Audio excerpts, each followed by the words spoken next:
Welcome to Idle Talk. I'm not Tim and I'm not Aaron. As you all know, I'm Omar. So welcome to the 4th episode of our little talk show. So turn the engine off, grab a brew, and let's begin.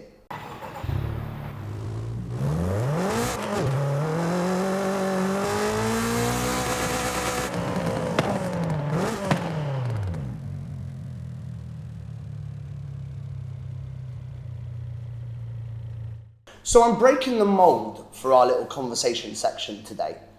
As some of you may or may not be aware, but in the next couple of weeks, Total Revs will be starting season 3 of our reviews of some of the most interesting cars out there.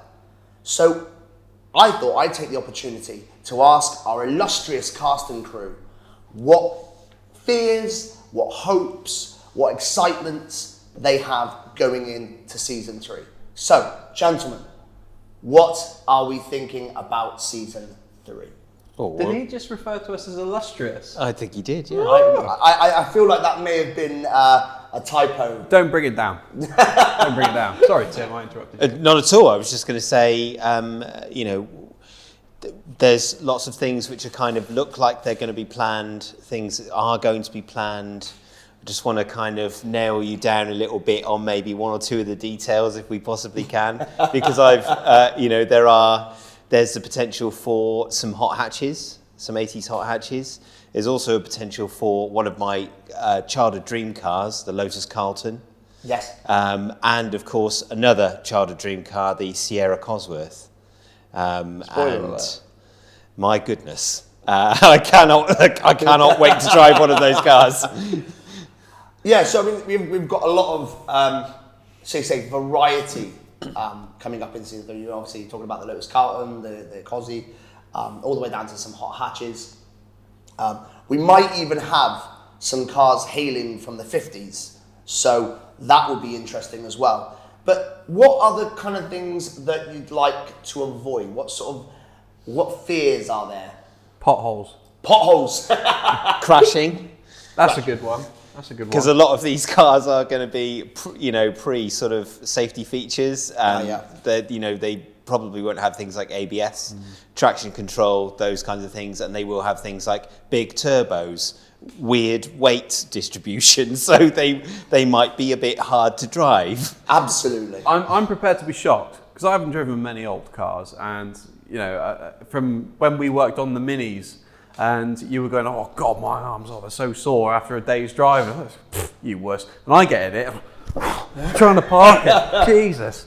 And then the Golf as well, the Mark II Golf. That was a workout. That was a workout. But I remember actually when we did the Defender in season 1, and it had a few assists, but that was a tank to drive through, especially in Sheldon near Teignmouth. That was a tank to drive through. And I remember parking up at the car park midway through the shoot, actually towards the end of the day. And I can quite literally remember just laying down on the tarmac wanting to go to sleep. I was that tired. I was like, I am done. And I think that's something that you guys on the other end of the screen might not sort of see much, is that, these things are hard days, they're long hours. We have to, considering season 2 where we thought we were going to have sun, and we definitely didn't. We had sun on our training day where everybody got sunburned, and then that was it. Then it was rain and wind for the rest of the season. Yeah, the prospect of a rainy, greasy summer's day in an 80s turbo car is going to be, it's going to be interesting, isn't it? It won't happen. It'll be fine. Because we've had a mild winter, and I've realised we've just entered the Met Office. We've had a mild winter, and we're going to have a really nice summer as a result. So. Okay. Take it from me, I know somebody at the Met Office. Sure. I'll arrange it. So any cars that, if I could say, here's the episode, here's the checkbook, what car would you go and get for a review? That's a huge question. That's a really big question. Probably something unusual, something a bit silly. The Daihatsu Core Avon Zato TRRX, I think that's its full name. It's a Japanese K car with a 660cc turbo engine, 4-wheel drive, 4-wheel steer. It's like a mini Skyline. And that there's something sort of fun about that, I think. Okay. So something weird like that, probably. Yeah. I mean, for me, it would have to be some sort of V8 German sports car. Yeah. I think so. It would be like I don't know, let's stick it with Mercedes, looking at an AMG, maybe an SLK 55, something like that. Yeah. I do like an SLK 55. I know we were trying to get one last time, but we're unsuccessful. Yes. But there might be, you never know, there might be a chance to get one this time around. We wrote the episode, got, the stage was set, the lights were on, and then the car sold. So that was the end of that. So you never know, we might get lucky in the upcoming season. So is there anything that you want to particularly avoid?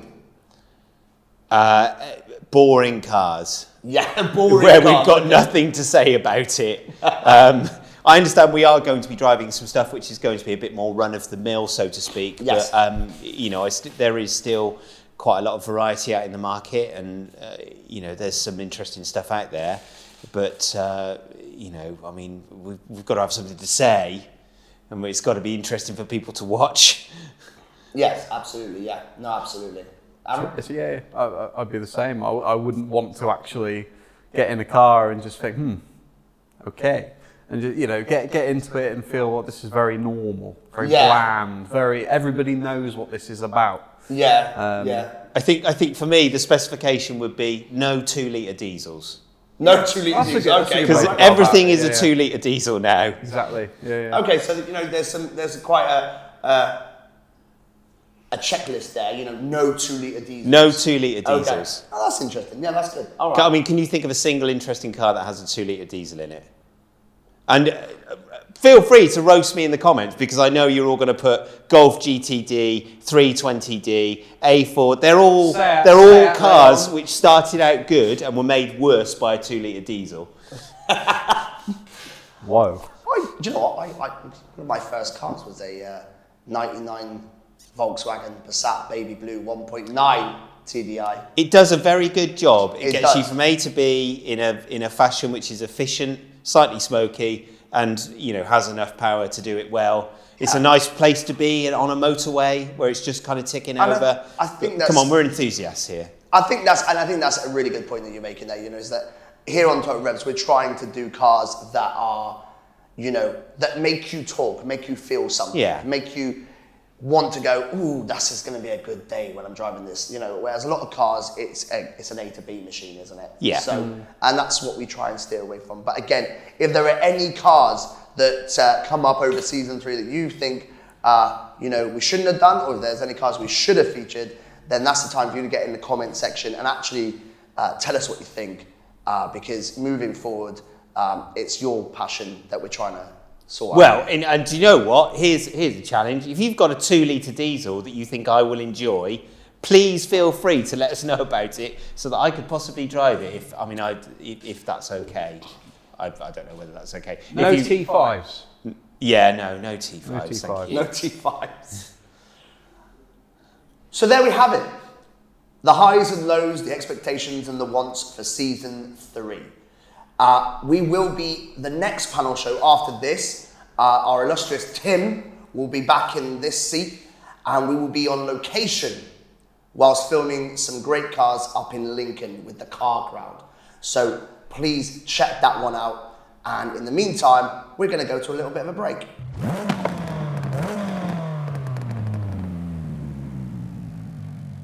Total Revs is sponsored by Phil Speed Engineering. They do remaps, rebuilds, and general upgrades. So if you're looking for a quote on some of the work that you want to get done in your car, then why not hit the link in our description, quote them totally TR101, and you never know, you might get 10% off on a great upgrade.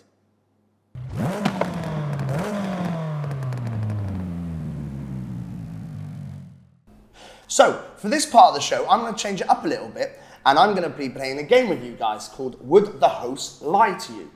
I'm going to be telling you 3 stories, 2 of which are false, 1 of which is true. Your task is to ask me questions, and as a pair, come to an understanding of whether you think it's false or true. Presumably these are car related. Yes, stories. they're not about whether I wanted oranges or apples at the supermarket. These are car experiences of my life. Okay. Nice. So, if we understand the rules, should we begin? Let's go. Good. Okay. So this is my first story. I'm going to read off the laptop just so I can give you the full gravity of the situation. So, I'm idling in second gear, slowly rolling down the road with a little bit of space in front of me, just so I don't have to stop, start all the time, because, manuals suck to drive in traffic. So the guy in question pulled out into the right-hand side of me, dangerously close to the traffic reserve there, because we're doing some road works, because he did not like the fact that I had left the space in front of me. As he's moving through, he clipped my car. As he's moving past me, he clips my car. So we pulled off at the next slip road from that road. Before I can even turn my car off and get the seatbelt undone, the guy marches up to my car and puts his arms, head, and part of his shoulders through my driver's side window. His face is right up against mine. He's yelling that he can beat me up and there's nothing I can do about it. So at this point, he then puts his hand on my face. So I drive off because I was still in first gear, the car was still on. So I thought, no, I'm driving off. And he actually had claw marks come down my face as he tried to hold on to my face as I drove off. I mean, it sounds like a terrifying incident, It to be was honest. absolutely horrifying. And I actually had like 3 or 4 fingernail marks coming down. It was like something out of like a Wolverine movie. Can I come and inspect your face? You can definitely. Thank you. Right. This was a few years ago though. Are you expecting scars? I'll find any signs. Right. Where did he grab you? So it was kind of like here, and it kind of went down like that. So it was on like my cheeks mainly and my nose. No, his makeup's covered it up. The makeup covered it up.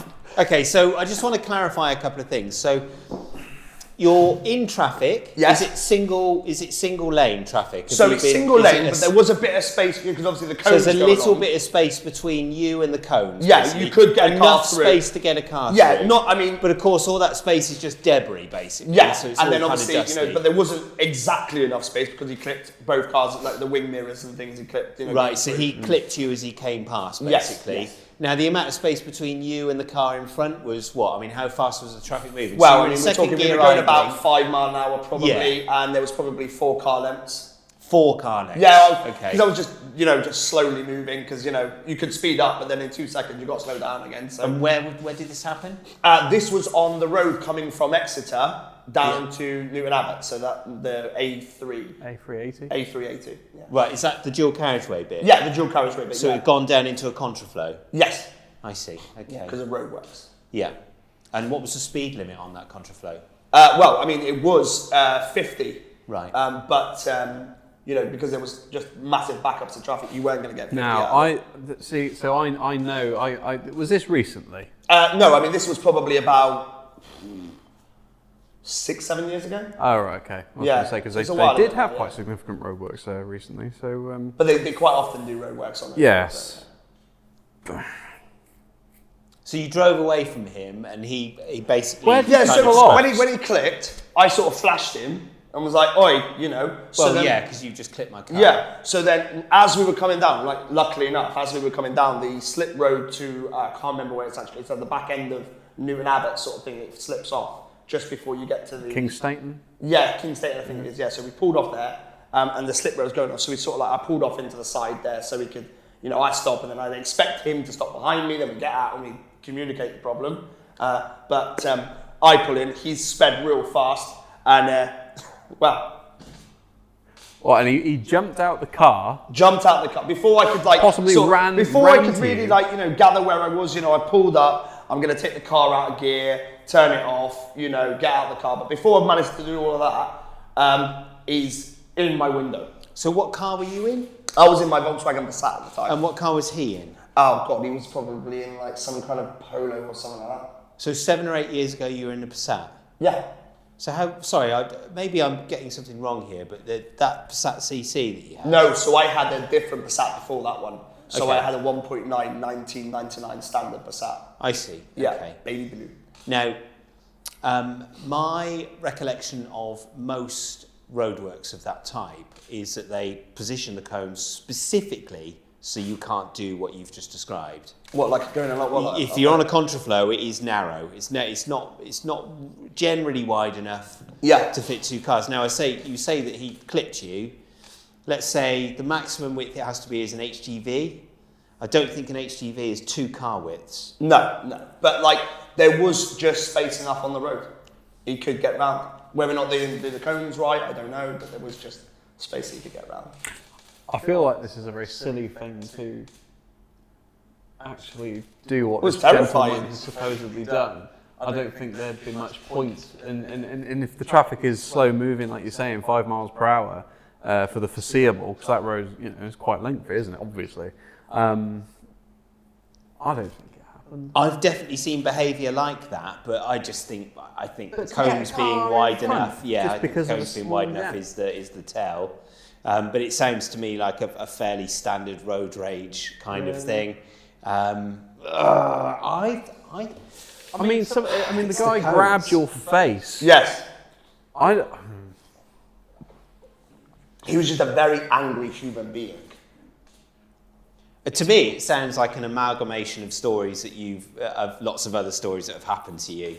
That's why I feel like there's an air of truth to it. I'm going to go I'm going to say it's a lie. I'm going to say it's a lie as well. Okay, so there you have it. Story 1, lie. Right, second story then, my people. We're not going to find out. Yeah, we can't because they'll give it away. Gasp. Yeah, I can't tell you whether it was true or false just yet. And at the end of it, I'll give it. So back along, I had a homeless man quite literally run out into the traffic in front of me. So to give it context, I was going through the yellow box, intersection there, with the lights turning green. I was doing 30, so it was like I was coming up at the traffic lights. They were green, so I just come through. He ran out in front of the car as I hit that yellow box area, and I hit him with my driver's side wing as I attempted to swerve out the way. So, I don't know if you've ever had anybody come through your front windscreen at speed, but it was absolutely terrifying. Inches to my face, all bloodied and just things in his face. He actually had 2 compound fractured legs and bleeding in multiple orifices on his head. One of the scary experiences of my life. The only silver lining to it was, though, is that the traffic cams, and there was also a pub over the way that had a camera looking out to the intersection, and it proved that I was doing nothing wrong. So I didn't have any legal ramifications for what I was doing, which was also another concern of mine because I really killed a person. How fast were you going when you about 30? The speed limit on the road was 30 miles an hour. As I was coming miles out, an hour, and he went through the your windscreen. windscreen. So when I was going along, I was probably doing about 30. Travellers start to slow down a bit, but then it turned green, as they sometimes do, so I had about 2-3 miles an hour to pick up again, so I just went through, and as I'm going through, I don't know why, this is something I can't tell you, but he just decides to run out, and I tried to swerve, he hits the front of the car there and just goes straight. Did you say the right-hand wing? No, the driver's one. Driver's side? Yeah. Yeah, so the right-hand wing, that's right, the right-hand wing, so the offside wing. Yeah. So he hits that wing, and he presumably, so whereabouts does he hit into the So he kind of come diagonally through the windscreen.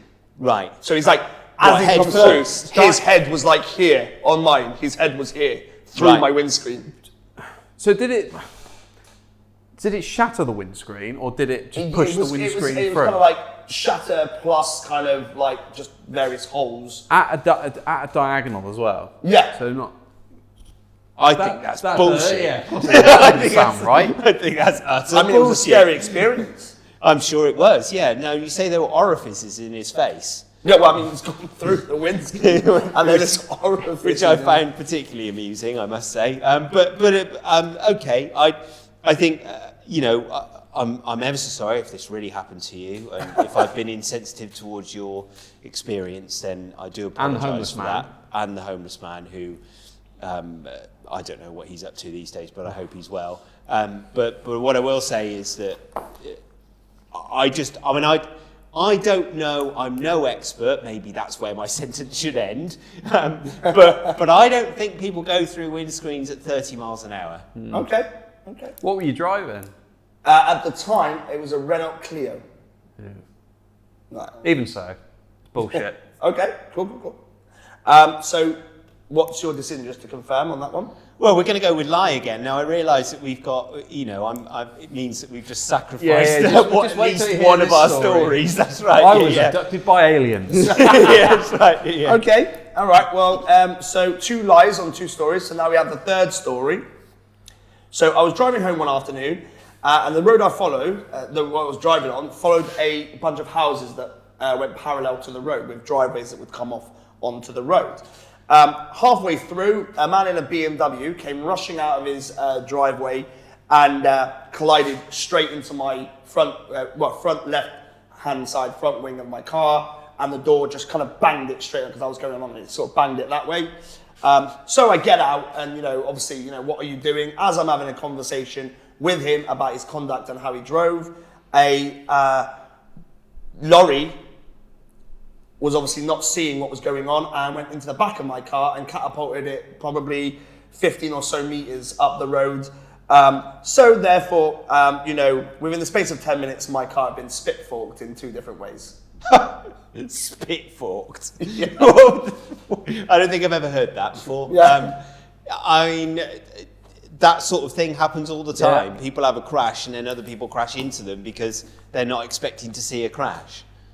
Aaron, do you want to go into the details? Is there anything in that you want to come at? No, I mean, I think out of all 3 stories, it does just sound more reasonable. Yeah, absolutely. And I know for a fact that it's it is quite easily done. It happens quite a lot, like you say, because my dad drives big vans and lorries, and even he is an experienced driver. Has clipped the occasional object. I'm not going to incriminate him in any way, shape, or form. No people, but yeah, I would just immediately say that's true. And the fact that the person carelessly pulling out the driveway was driving a BMW sums it all up. Okay, so what's the verdict then? Well, that's true, isn't it? Of course it yeah, is. true. We're both going with true. So, we have it. False, false and true is their verdict. And in reality, it is also correct. Yes! False, false and true. Gentlemen, how did we find that? Did we have fun? Yeah, it was interesting. I think I want more like aliens and crazy stuff to happen. I think the feeling is that if it was true, I feel like I'd have the Men in Black coming down and saying that was classified material. That is true. That was yeah. pretty cool. Though. No, maybe I'm asking too much. So guys, there you have it.